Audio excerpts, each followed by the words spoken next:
a sunny day, surrounded by the gods of cloud and infrastructure, sits Sherman Crancer, a former Microsoft executive who dedicated his life to helping partners achieve greatness. Working 90 hours a week, wired directly into the mothership, learning, watching, coaching, believing in something greater than possible, he created the Microsoft Partner Super System. This system uses a systematic approach to help partners transform into the partner of tomorrow. His partners grew at an average rate of 42% year over year, and in FY19 produced over $900 million in revenue. The Crancer Group manages a select number of Microsoft partners each year. Contact the Crancer Group and see if you qualify for consideration to be managed and transformed into the partner of tomorrow. Many partners we work with are very frustrated with working within the Microsoft ecosystem. They're frustrated with how do they sign up for the right programs or get the right incentives. We specialize in helping those Microsoft partners get into the right programs, ensure they're in the right incentives, and put them on a path to grow at least 40% year over year. Next, we actually install a marketing machine program that helps our partners put together a very strategic go-to-market strategy that will put in place a way that they can drive 10 net new opportunities every single month. We look forward to talking with you, so please give us a call.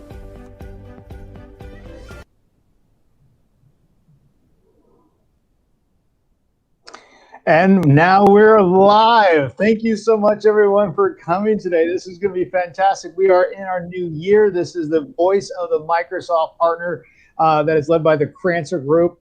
We are excited today as we've got a great program. I think, we've learned a lot from the last year, and we've got a great speaker today that we're going to be going into and learning a lot about how they built their practice. So kind of how the mechanics of this works is that we're going to be kind of doing an agenda here. And actually, why don't we go ahead and push up the agenda, if you don't mind, if we can get up here, and I'll just kind of talk about this. We typically, in these sessions, what we're looking to do is we're looking to learn. We're looking to learn from the best and the brightest partners, right, that we have, that are out there. And today we've got an incredible speaker, and I'll introduce her in just a moment.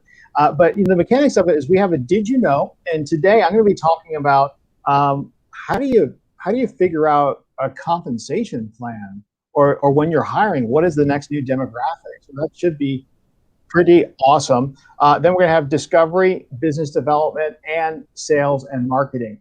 So let me go ahead and introduce. I'm going to go ahead and bring in our speaker here to introduce her.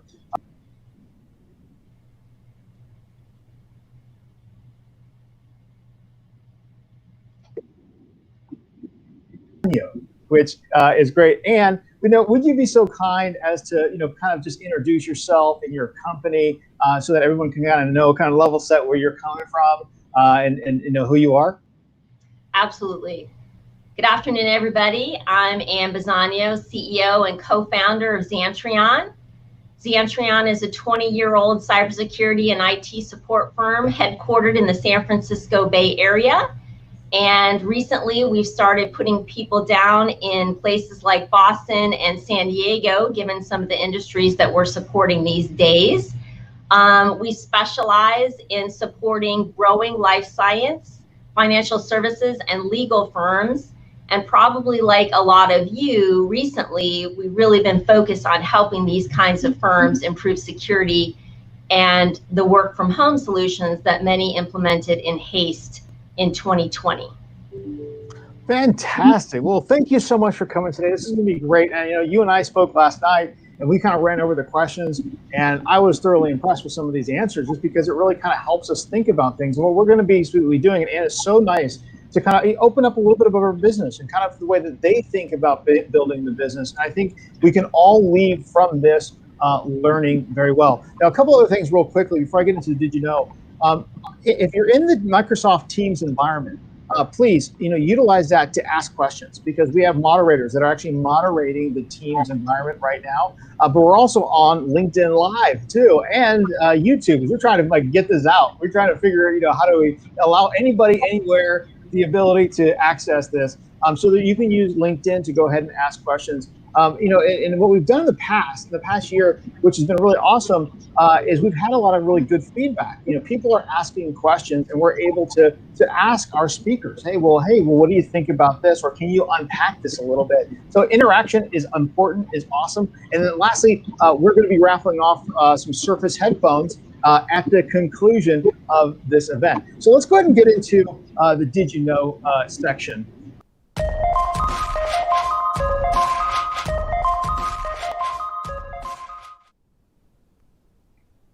All right.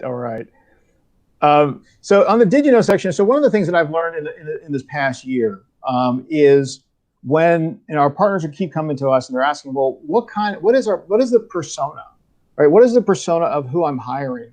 And in our industry, there's some issues, there's some problems with our industry. We need to identify those, right? And our majority of partners have built their business, and they're amazing tacticians and technicians, right? But the thing is, if you look at the demographic of their business, they're typically 90% engineering, right? 90% engineering, and they have 10% sales, which is typically the leader of the organization in one way or another, right? And then they have somebody in marketing, right, in there. But that's where the majority of our partners go. So if we understand that, we understand that there's a need to get net new clients, right? Net new clients, but it's always very difficult for our community to figure out, well, how do I bring in a seller? What type of seller do I bring in? What is the cost and compensation of that seller? And how would I design a compensation plan that actually gets that seller to sell something quickly? Okay. I would also say there's an assumption that software sales takes a year or 2 years to really get into and really build the business, right? There's also a lot of risks because in this day and age, we end up trying to find sellers or hire sellers. We bring them in at a high end, a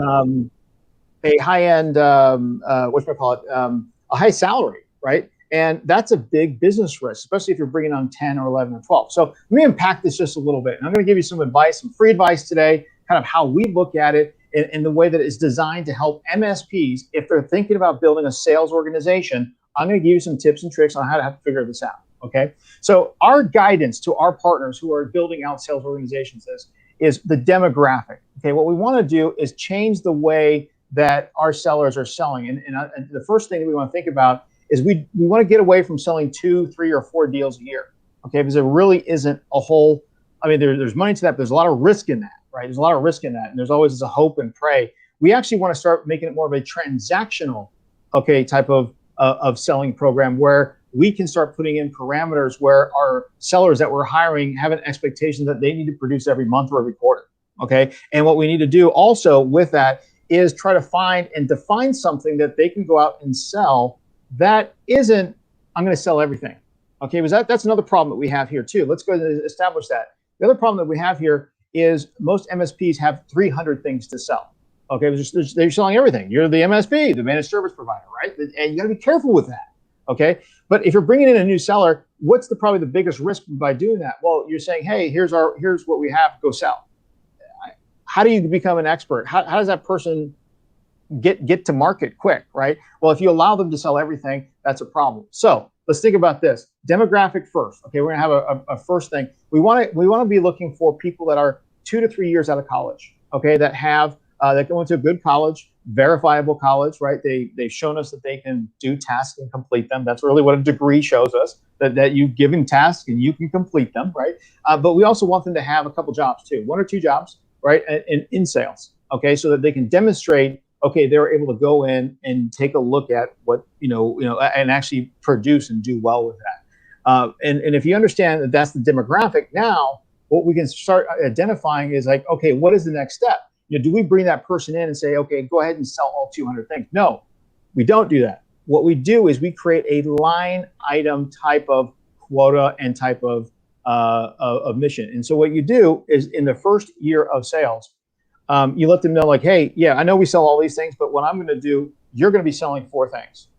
There's 4 things that we're going to have you sell. Okay. And we know this because we want them to just focus. We want them to be able to go to market quickly and look at 4 things that are going to make our business profitable. Now I'll go ahead and just share those with you. The 4 things that we would have them focus on. One is licensing.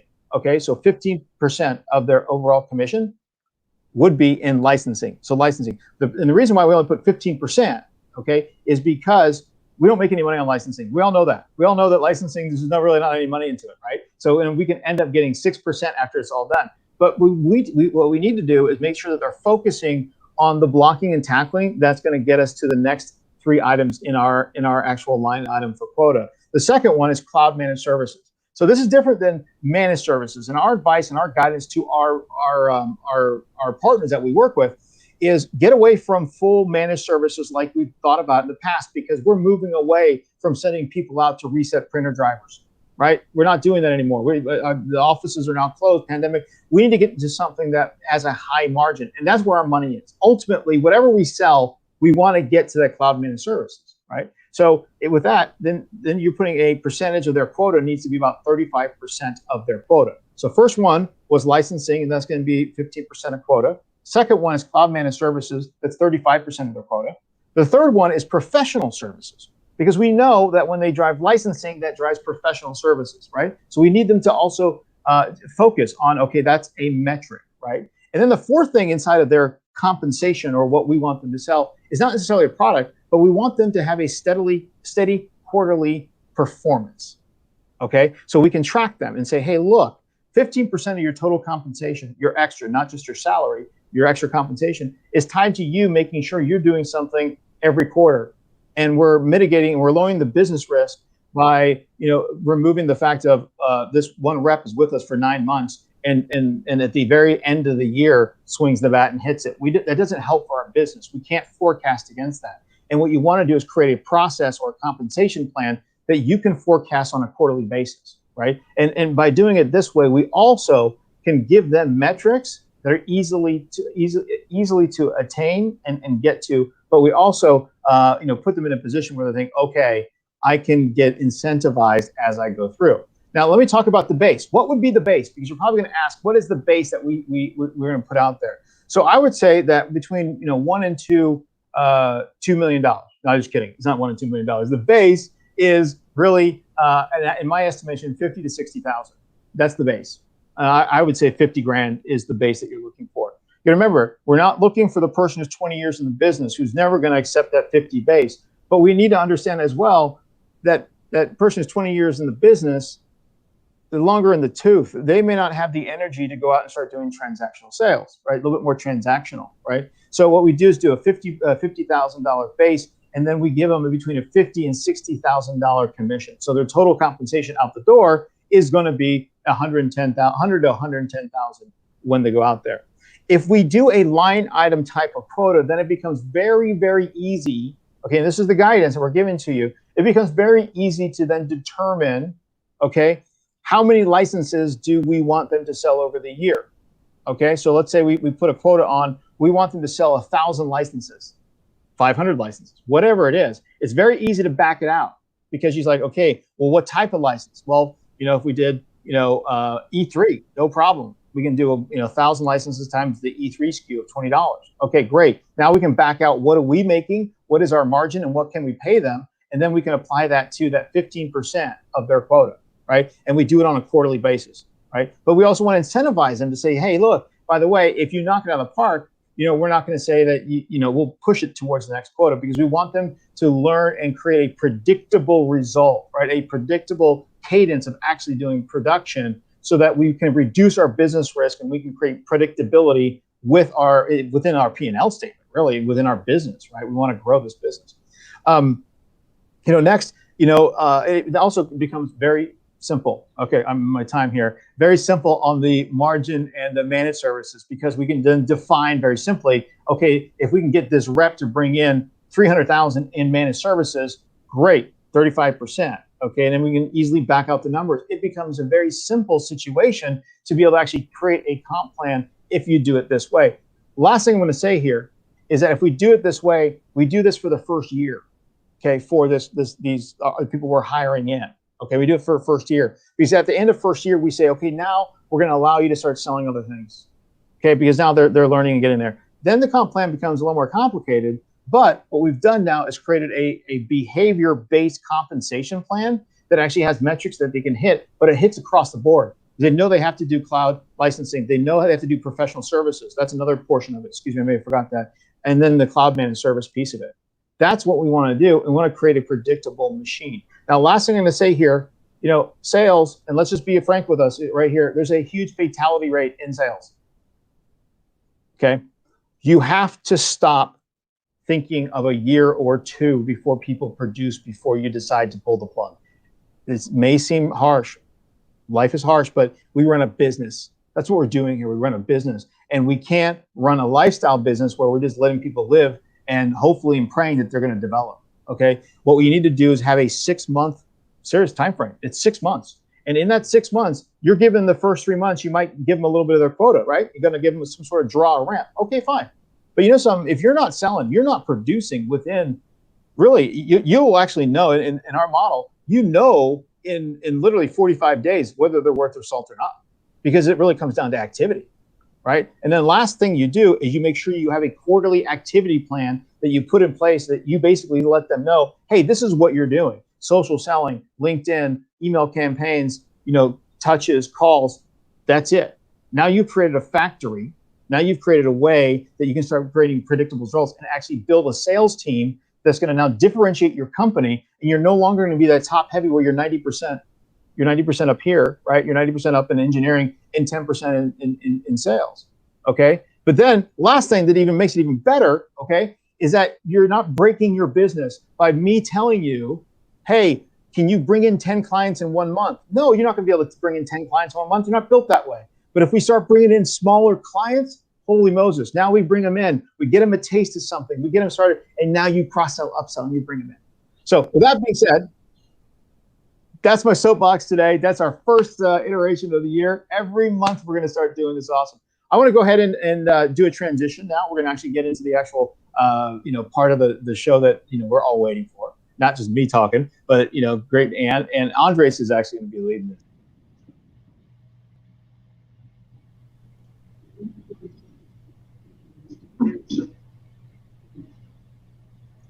Thank you, everybody, so much for joining us. Really appreciate you coming in. We're really excited to get some insights from Ann. But I always think it's important to just kind of set the stage so we understand, where Ann's coming from, her background. So first question I have for you, Ann.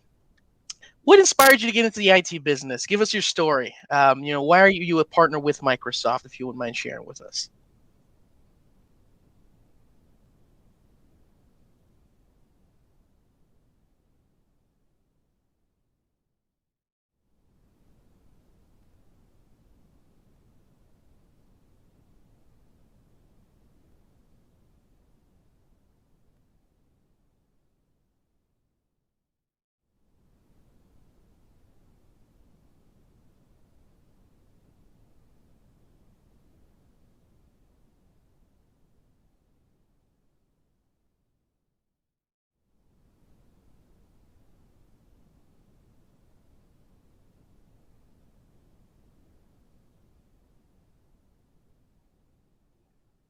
All right. Hey, so we just we're a little tiny technical difficulty. Our speaker's connection just broke down, but we'll bring it back up into here. I hope that resonated. If there's any questions regarding kind of how I thought of that, the mechanics of it, you can always just reach out to us. I'm happy to. We always conduct discovery calls, and we always let them give first.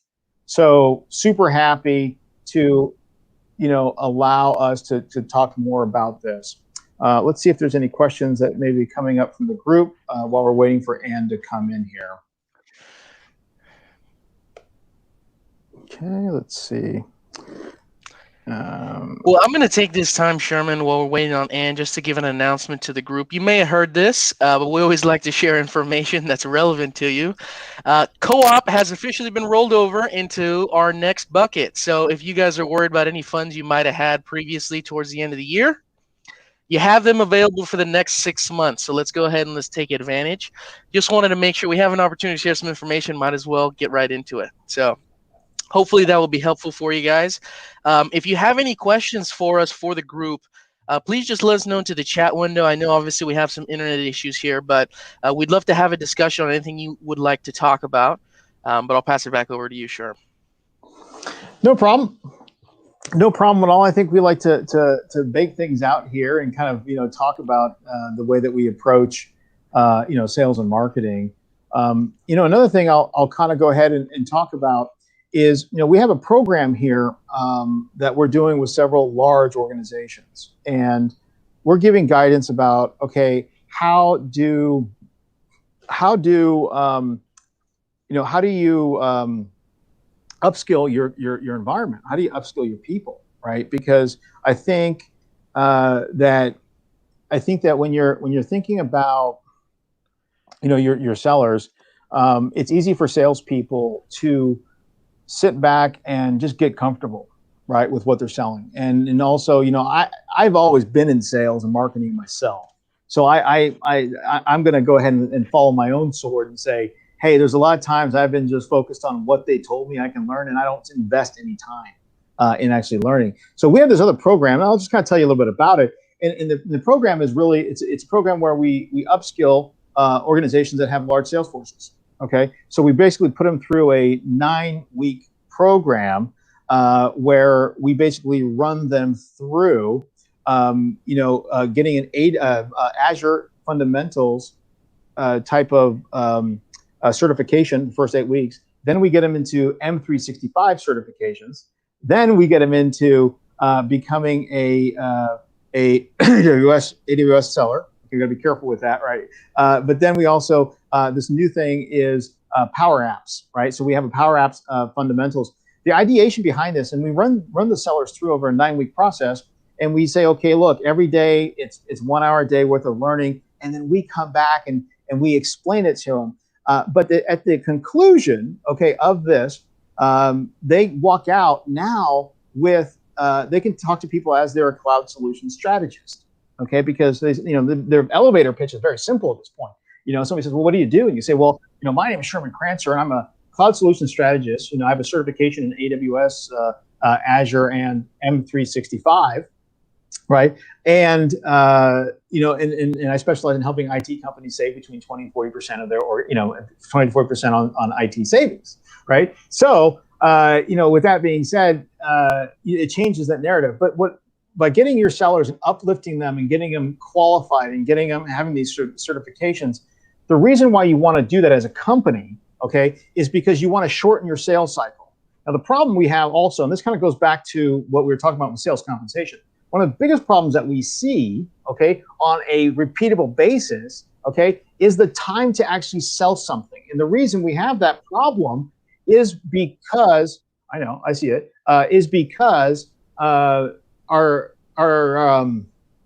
reason we have that problem is because our sellers are typically like, I'm going to go have the appointment, and then I'm going to ask for another appointment. I'm going to bring my engineer in, right? And then after that, my engineer and I are going to go back, and then we're going to talk about it, and then we're going to come back, and there's another appointment, and it ends up being like 4 or 5 appointments, which is absolutely ridiculous in my mind.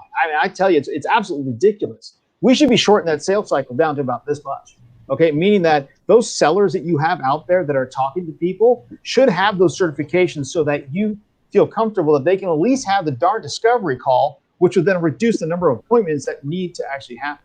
So this is something that we're implementing, and regardless if you use us or not, it should be something that you should be considering inside of your organization. You should be getting your sellers up leveled. It's no longer having quarterbacks. Gotta stop with that. Having the quarterbacks that have just relationships. They need to be. They need to have it. All right, now we got Ann back in here. This is awesome. Ann, why don't you tell us?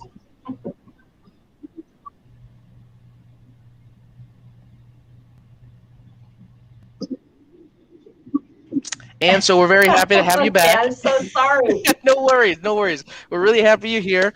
Why don't you give us your story then? I'm not the only one. Yeah, go ahead. Oh, okay, sure. So, like many of you who've been in the business a long time, my husband is an avid gamer, still is. And so when we were first married back in the day, I guess 90s, we hit a period in our marriage where it seemed like he was spending more time setting up and managing LAN parties for video gaming than he was kind of doing anything else. So after many long walks and discussions about what we wanted our life to look like and where we were going in the next 5 years, we decided that, you know what, we should let him play with computers all day, every day, rather than just doing it on the side as a hobby. And so we decided to get into the computer business. And because he was interested in the technology, he said, hey, why don't you join me and take care of all the business pieces that he had no interest in, like so many other folks in our industry. And I was a product manager for a software company at the time. So worked for me, sounded great, and the rest is history. And here we are 20 years later, and he's still playing games and sharing his passion with our kids. And it's too bad I'm not at home, because if I were, you could see the gaming headset and the giant subwoofer that sits underneath our desks in the home office. So that way he and my daughter can have the full surround sound experience when they're playing Fortnite together. I love it. I love it. Yeah, Fortnite definitely does bring the family together, but I'm happy to hear your story. I think, it's a great way to get into the industry, and obviously you made a good decision. So we're happy to have you as a part of the community. Now with all the background you had and the years you've been in the business, I think it would be beneficial to also kind of, for everybody here, we're big on partner-to-partner relationships and working with one another. Maybe you could go in and a little bit into what your ideal customer looks like and why you enjoy doing business with that customer, just for everybody here. Sure, no problem. Frankly, we work with security conscious and especially regulated organizations like financial services, life science. But life science is kind of our particular focus going forward into the new year here in 2021. And the reason why we're really focusing on life sciences clients is that A, we're headquartered in the Bay Area. There are lots of them here. B, if you guys have been reading the news, there's a lot of activity and a lot of money floating around that industry. And so while other sectors are struggling, the life science industry is really booming. So there's a lot going on there. In addition, we really love working with growing life sciences firms because we're uniquely positioned to help them kind of solve two key problems. One is scaling, and the other is security and compliance. As our clients, approach manufacturing or go for an IPO, which more and more of them are doing sooner and sooner these days, they really need to have systems, processes, and technology that will scale as quickly as they can, because sometimes they add 20 people in 2 months. And they also need to be able to pass audits, right? Because as you approach IPO, you have to pass a SOX audit. And so we're helping them by implementing all of the Microsoft 365 tools, because they have the most certifications of any of the cloud services out there. Their built-in security and compliance features work amazingly well. All of that security just sits on top of and integrates with the rest of their productivity and other application solutions. And then in addition, on top of that, we layer in a company with 80 folks. So that way, if they add 20 in a given month or 2 months, it doesn't stress our service desk at all. And then we also have developed special processes and procedures for people like that who are adding lots and lots of people in a short period of time. We've developed a completely virtual onboarding process for clients like that. So this is why working with fast-growing, regulated organizations like life sciences firms are kind of where we're focusing these days. Yeah, I'm going to go out on a limb here and say that you do seem like you have that industry figured out quite well. So I'm happy to hear all the different, things you've put in place. And I think it's good, so any life science opportunities, we know we got to speak to Ann. So thank you so much for sharing. We have one other question here for you. And this is really just to get a good understanding of, how you treat your relationship with customers and how you really try and build the relationship with them. So if someone had a bumper sticker on their car for your business, what do you think it would say? It would say, no excuses, simply IT results. And that's because, metrics are just a part of our culture, always have been. we're engineers, we're very process oriented, and we want to make sure we're doing all the right things. But also it's become a huge part of our culture these days, because most of the people we're working with in our client organizations are not engineers, they're business people. And so we found that the best way to kind of prove our value to them is to be able to hit and show that we can hit business metrics like 90% reduction in phishing entrapments, an IT team for the cost of a single hire, business metrics like that. And it really resonates, and they really quickly wrap their head around what we can do for them. I love it.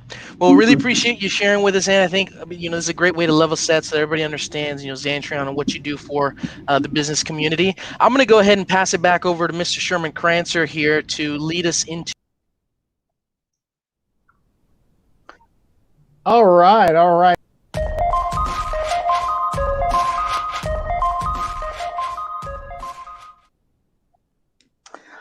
right. So, with business development, we have 4 questions that we're going to be asking, and we'll bring Ann back in here. There's 4 questions that we're going to be asking.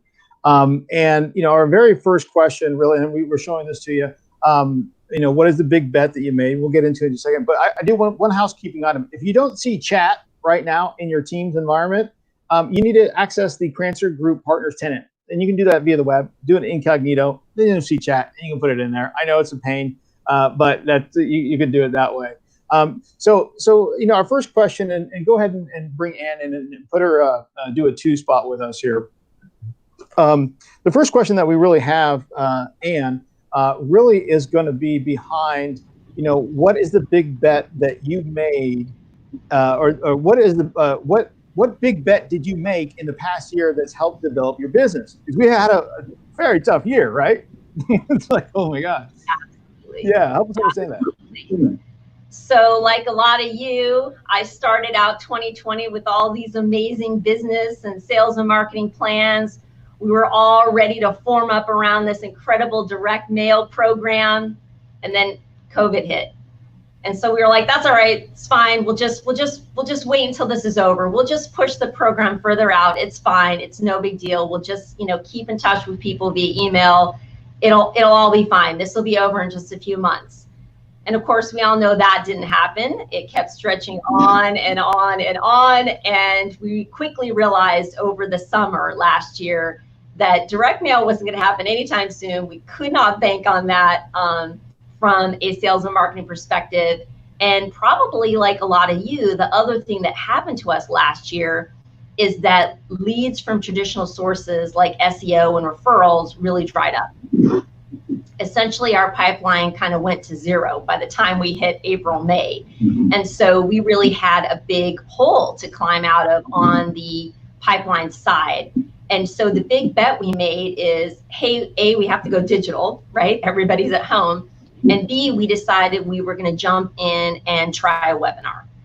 And to our great surprise, at the end of last summer, we held our first webinar. We had over 100 people sign up. We had over 60 attend. We had 2 sales conversations out of that webinar, and we actually got a customer out of it just by going online and talking about really relevant information like work from home solutions and securing those solutions. That is awesome. That is awesome. And then I think towards the end of the year, we have the CIEs that we were actually putting together.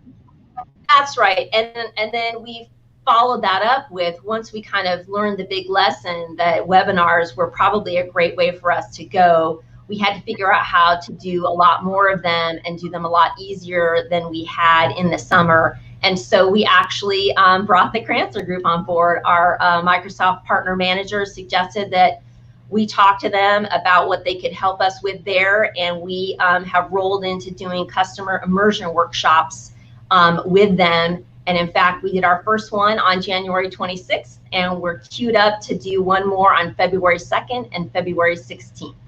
So we're really looking forward to seeing how this new method carries us forward into 2021. Awesome. And thanks for the plug there. But I think the mechanics, though, think about this too, is that webinars, people have a little webinar fatigue right now.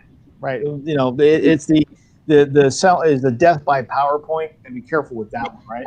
And as a former Microsoft PDM, when I was given 150 slides to do it in 30 minutes, I was like, I always push back. I was like, you got to be kidding, right? But I think this whole idea of doing a hands-on lab, smaller, more quaint people, right, and then this is the thing is you can't just do a webinar to have a webinar.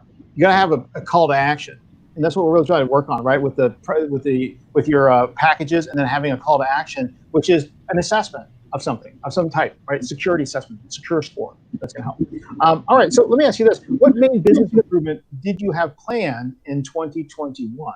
Or do you have plans, for 2021? More along the lines of what we were talking about earlier. We're going to really start focusing on industries. We're going to go through and segment our marketing database by industry, life science, financial services, and legal. We're going to focus all of the messaging in our campaigns around the value propositions and issues that these industries deal with. And we're even going to tailor our customer immersion experiences to demonstrate and illustrate how the Microsoft 365 security and compliance and modern workplace solutions can really solve the key issues that life science, financial services, and legal companies face. Fantastic. Well, you know, there was a nice little plug by your friend Joe Foose. Xantrion is great, and Ann is a real subject matter expert, Forbes Technology Council member also. So that also kind of gives credibility to where we're at today. We love Joe. Joe is part of our community here. So do you have a success story that you can share? And let me back up for a second before I ask you this question. We're working on offers. Right, we have offers, and your PDM, big on the offers, okay, big on let's create an offer. We've been working hard on something in security, but knowing that, can you share a success story involving a technology solution? Because that's really what the offer should be at. It's about solving a problem, right? Solving a problem, not just I sell stuff, right? It's solving a problem that changed the way you did business. Can you help us with that? Absolutely. So Teams, right? If you're like us, you implement solutions on yourself before you roll them out to clients. So mid 2019, we rolled out Teams internally here, started using it, and really got to understand it and really appreciate kind of the quick communication features, because like you, we're in the service business, and often we need to answer customers quickly. We need to get information from others that maybe we don't have to hand. And so things like the chat features and quickly jumping on a call from chat if the conversation warranted it was just, a game changer for a service organization like us. And since we had gotten so familiar and we really kind of worked it into our own business process, we have a emergency channel. So if a client is down, everybody knows to jump in there, and we can start the communication through the whole group that needs to help work on that problem there. We have a scheduling channel. So if somebody is going to be late or they're going to be out sick, people can jump in there and speak with all the people they need to quickly to make that happen.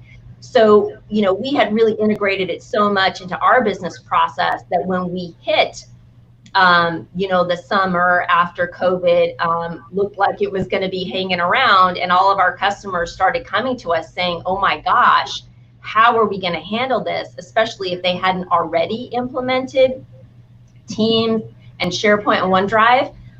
We were able to quickly jump into action and get this going for them. And more importantly, we were able to start sharing use best practices with our clients as they came forward and said, well, great, now that it's implemented, how do I use it and when is it important? And we were able to share all the things that we had learned by becoming Teams experts ourselves and using it as part of our day-to-day business process. That's awesome. You know what I also like about that, Ann, is we did a lot of Teams CIE, right? And while it's great, we help people out, more, but it's tough or harder to sell something inside a team. The team very came for free. It's part of your life. Now, and this is something that I'm thinking about when talking about Teams, is we're turning the corner, right, on the pandemic. We are. We're turning the corner. Okay. However, things have changed, I think, irreparably for the commercial workspace. You got to think about this. We're trying to think 2 steps ahead. We're having a little mic problem. 2-step. Thank you very much, Andre. 2 steps ahead. Okay. So we want to think, we really should be going after Teams calling right now. Teams calling and Power Apps, right? Both of those inside of Teams, because the reality is, and I'll give you an example. Salesforce, okay, had 10 floors over, I think, off of Montgomery Street in San Francisco. $10 million. It cost them $10 million a month.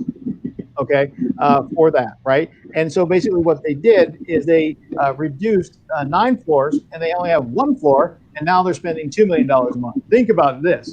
That's happening all over the place. With that being said, you're no longer needing all that infrastructure. This is a big thing. There's a lot of infrastructure sitting in buildings and in offices right now, PBXs, phone systems, all that stuff, that really isn't applicable. And if you help them understand that and the Teams aspect on how that can work, man, you're really, let's go. Let's get into that, right? Let's start selling some of that stuff. Let's talk to them. Because that's a real opportunity right now. And you can talk about fiscal responsibility. I'm going to help you reduce your telecom costs because you already are paying for half of that with Teams already.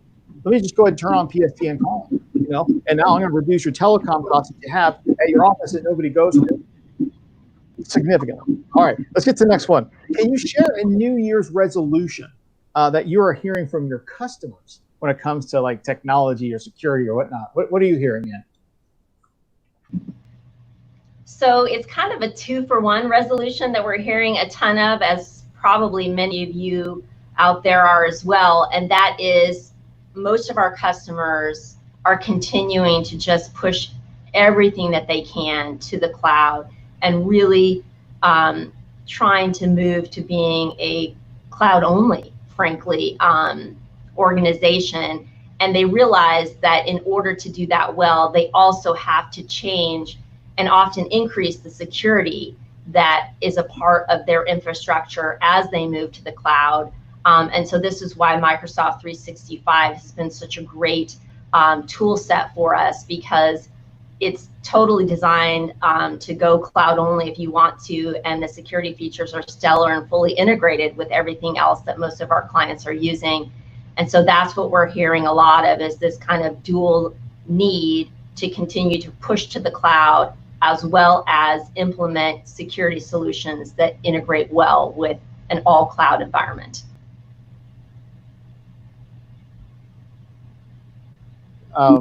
Thank you very much for that. All right. So what we probably should do now is we're going to take a little pause because we want to go into our next section, which is going to be sales and marketing.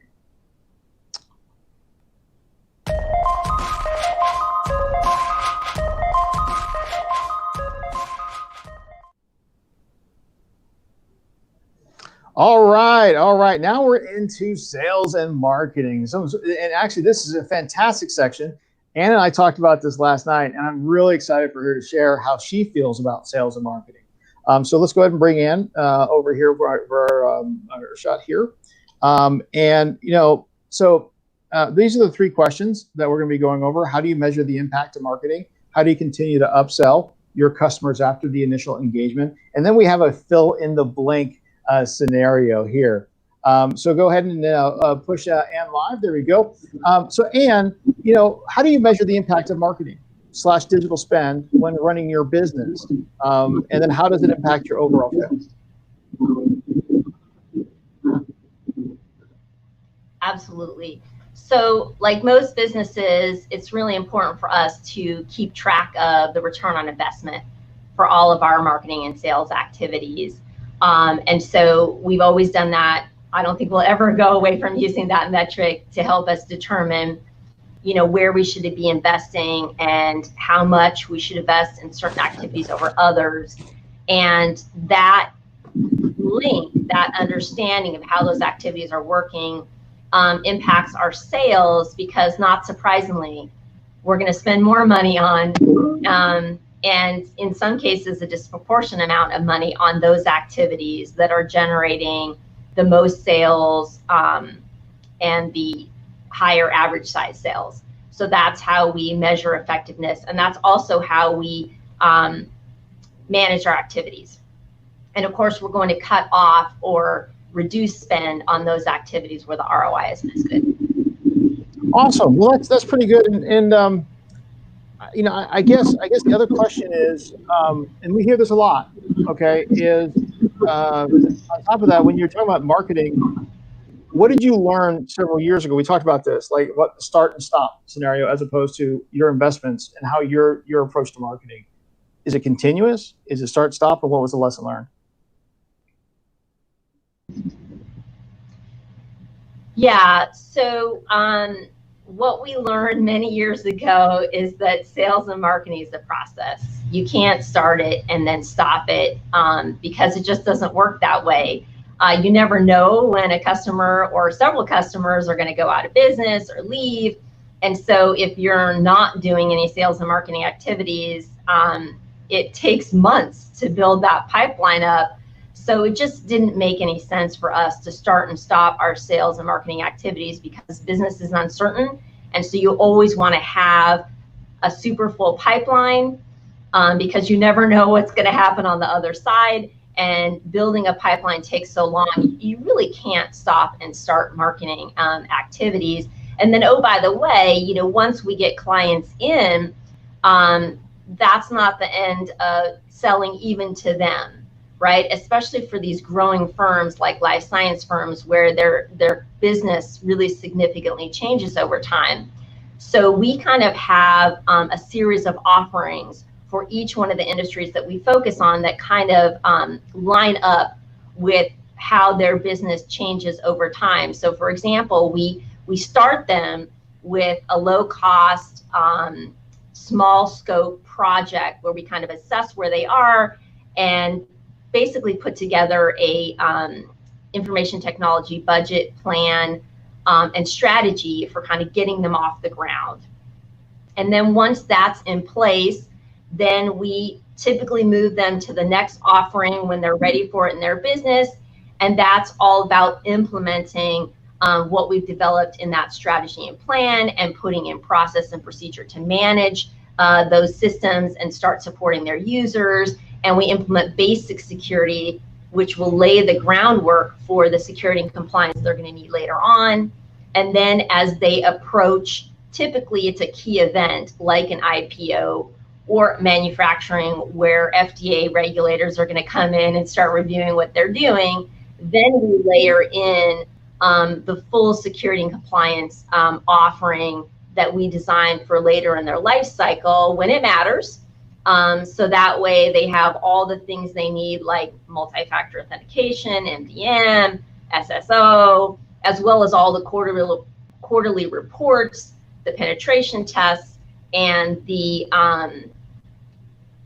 third-party certifications of our cybersecurity and business continuity practices, which they can then hand over to regulators as their own since we're providing the IT function for them. And then they can sail right through those audits. All right. So let's get into the fill in the blank. This is our last question. I love this one. You know, it comes down to fill in the blank. X is the ideal percentage to dedicate to marketing spend, and then explain in your opinion. Okay, this is a tough one, but right now we think that 5% is an ideal percentage to be spending on sales and marketing. And the reason why it's a little on the lower end right now is we've had to make some really significant shifts in how we sell and market given what has happened over the past year with COVID. And so we're still kind of dialing in our campaigns and gathering data to truly understand what our return on investment for these new activities are going to be. But obviously, once we have a lot more information about what we can expect from a return perspective, we would absolutely increase spend to the extent that we can hit a particular sales goal. But we're kind of ramping it up while we're in the learning phase because we don't want to be overzealous while we're in the experimenting phase. Okay, I love it. I love it. I love it. I love it. That's a great answer to that. You know, and I think you and I were talking, we're laughing about this. Then I said, well, Ann, I want you to fill in my blank. What do you think I think should be the marketing spend, right? And what did I say yesterday?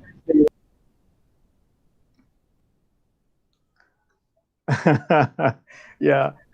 It was, you know, the thing is it's and what I think is or not what I think, but what I've seen. Okay, what I've seen is that the organizations that are growing 100% year over year, okay, are spending between 12 and 14%. But we got to be careful. Okay, don't go in and say, okay, I'm going to budget 12 and 14%. It's just going to break you, right? You have to look at this from a 3-year perspective. If you're going to generate marketing, you want to generate sales, okay, you have to do it in a way that, okay, this is the money I'm spending X today. This is the return on investment Y, X, Y, right? And these are the motions that I'm going to attract to, and I'm going to track it over a quarterly basis. But just think about this. That's going to help you build your business that you can then service. But imagine if you said, oh, I'm going to go ahead and put 22%, which is what McDonald's does. That's the reason why I get French fries when I don't want to, right? Then all of a sudden, what if you had 20 clients that came in? 20 people fully managed. Well, Ann, you would agree, right? Like today, if I said, Ann, I got you 20 huge accounts, you'd have anxiety, right? My operations manager would kill you and me. Yeah, turn the spigot on 2 ways, right? So you have to think about that. You know, you have to really think about this and plan it out. You're saying, okay, well, it's 5% this year, and this is what Ann and I are talking about. 5% this year, but next year, let's look at the budget 10% based on how we think that we can build our business. And maybe we're narrowing it down to offers. Maybe we're narrowing it down to things that are have more, higher margins, but less things that we're actually doing, right? So maybe it's just managed services and a couple different things, but it's not the 20 or 30 or myriad of different things. I'd also say that one of the key things that you need to do when you're planning out your business for 2021, okay, and you can bring Ann back in, put her live, we'll do a 2-shot here, is thinning out what you sell, okay? Thinning it out. It's time to go back and plan, because the problem with being a managed service provider, and there's no problem being one, but the problem is you can end up doing too many things. You don't become an expert, our margins reduce, it's hard to be predictable. So one of your best things you could do in any way or shape or form is to thin out what you sell. Now we drink the Kool-Aid here. Okay, so when we talk to our partners and help them out, if you go to our website, we've got 3 things that we sell. Inside of that, there's several things, but we're very specific because we know what we do. We know what we can do well. We know what we can do to be really impactful for our customers and prospects, right? But we also know that there's a lot of people coming to me and say, Sherman, why don't you sell this, or why don't you give this? This is a new thing that you put in. And I say, no, because I know what we do well, and I do it really well, and we slowly add things to that. In your business, it's the same thing. You can model it exactly the same way. It's like, okay, I'm going to transform my business to get out of selling everything to everyone, and I'm going to start selling, okay, I know what I can do really well. Now, what does that do? That increases your utilization rate of your resources. That reduces your overall business risk and increases profitability significantly. You don't have people sitting down there hoping and praying, what are they going to be doing today? You know, or saying, "Oh, I'm really busy. I'm really busy, right? I'm really busy," but then they're really not. You know, because they're not doing it. And that's utilization rate. So, anyways, make a long story short, we got 5 minutes here. So the first thing I want to do, please put up, Melody, if you can put up her contact information here. I want to put this up. Now, Anna's a great friend.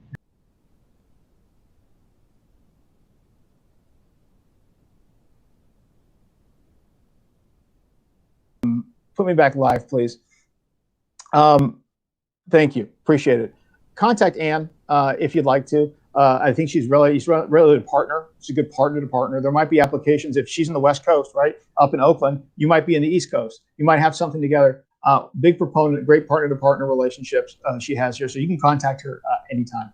All right. Last thing that we have to do today. A couple announcements. One, we got to do our drawing for the Surface headphones. Okay, we're going to do that. And then number 2, sorry with the mic problem here. Just want to reiterate, we're going to do this once again next month. We're not doing them every 2 weeks. We're doing once a month. Okay, come to it. We really appreciate it. You can come in one of many different ways, and make sure that when you do come back, you get into the Crancer Group Partners tenant. Okay, and you start working through there. So let me go ahead and take a look at our attendees. I'm going to run the the report here. Okay. Who is on here? Let me go ahead and run the report. I'm going to make it. Okay.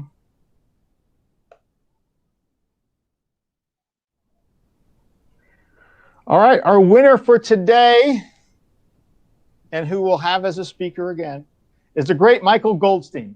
So, Michael, thank you so much for coming today. We're going to go ahead and send out. He's a great partner. Awesome. Thank you, everybody, for coming today. If you'd like to get a hold of us, it's very simple. There's Crancer, www.crancer.us, and go ahead and just send a request. There's a way you can book a meeting with us, no problem. And I want to just make sure there's one thing. Okay, we never talk money ever with any of our discovery appointments, because it's always about how can we possibly help, or even see if there's a fit. There might be instances where I can just help you, point you in the right direction. We like to do that first. It's always about giving first. Okay, and you can also go to our YouTube, LinkedIn. We're trying to make this really work out this way.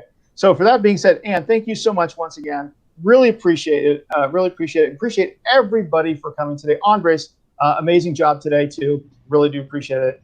And with that being said, if you're in the Teams channel and you want to network after, we're going to keep that open for about 15 minutes so we can actually network inside of this call. Please share your names, phone numbers. With that being said, thank you, and we look forward to seeing you again next month. Have a great day.